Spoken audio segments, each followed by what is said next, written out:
প্রতিবাদ করলে, আমরা সত্যি কথাটা তুলে ধরলে, আমরা যখন যৌক্তিকভাবে সমালোচনা করি, তখন আমাদের বিরুদ্ধে 10 কোটি টাকার মানহানির মামলা দেওয়া হয়। তখন আমরা মনে করি এগুলো হচ্ছে আমাদেরকে ভয় ভীতি দেখানোর লক্ষণ। আমরা এটাও বিশ্বাস করতে চাই, এই যে কিছু মানুষ যারা এই কাজগুলো করে, আমরা বিশ্বাস করতে চাই তারা বিএনপির প্রতিনিধিত্ব করে না।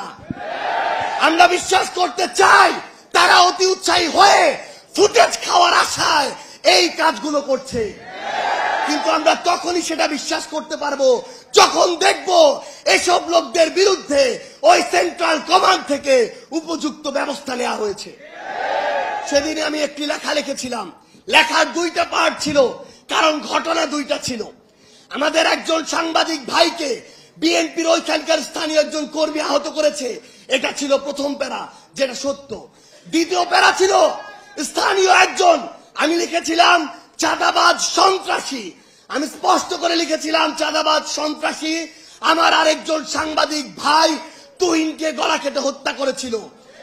যখন আমি কয়েক ঘন্টা পরে দেখলাম ওই লোকটি চাঁদাবাজ সন্ত্রাসী নয়, ছিনতাইকারী সন্ত্রাসী, তখন আমি সেটি ঠিক করে দিয়ে লিখেছিলাম ছিনতাইকারী সন্ত্রাসী।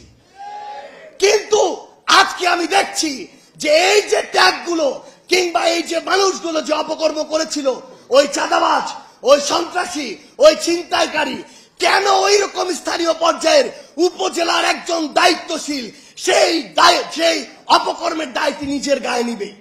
এটা তো আমরা শুধু বিএনপি নয়, কোন রাজনৈতিক দলকে উদ্দেশ্য করে বলিনি। আমরা মনে করি যে কোনো একটি অপকর্ম করে তার সবচেয়ে বড় পরিচয় সে অপকর্মকারী।